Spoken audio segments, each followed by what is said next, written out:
Ауыр науқасты тамақтандыру. Мақсаты науқасты тамақтандыру. Қолдану көрсеткіштері: қатаң төсек және төсек тәртібінде жатқан халі ауыр жағдайдағы науқастар. Дайындаймыз: сүлгіні, салфетканы, су беретін ыдысты, қасықты және жылы тамақты.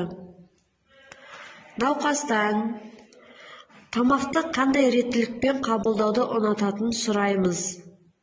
Науқасқа қандай тамақ дайындалғанын айтып беріңіз. Қолды гигиеналық деңгейде жуып қолғапты киеміз. Науқастың кеудесі мен мойнын сүлгімен жабамыз.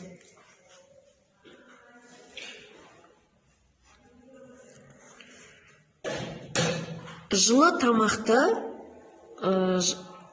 кереует жанындағы кішкентай үстелге қоямыз.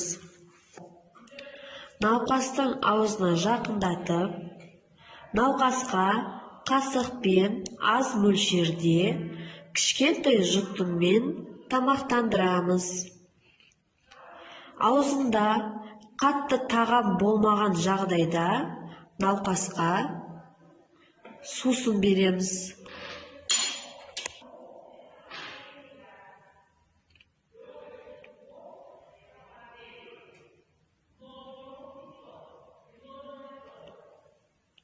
Салфетканы сумен суландырып, науқастың еріндерін, иегін сүртеміз.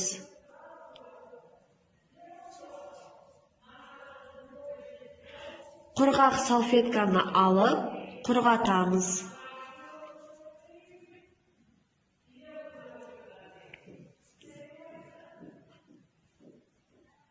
Науқастың кеудесіне жапқан сүлгіні, қолданған ыдысты аламыз. Төсек орындағы қиқымды қағып, науқасты ыңғайлы қалыпта жатқызамыз. Ескерту: егерде науқаста алмалы-салмалы тіс протездері болса, онда оны шешіп, сумен шайқаймыз. Ыстық тағамның температурасы шамамен 57 градус, салқын тағамның температурасы -15 градустан кем емес.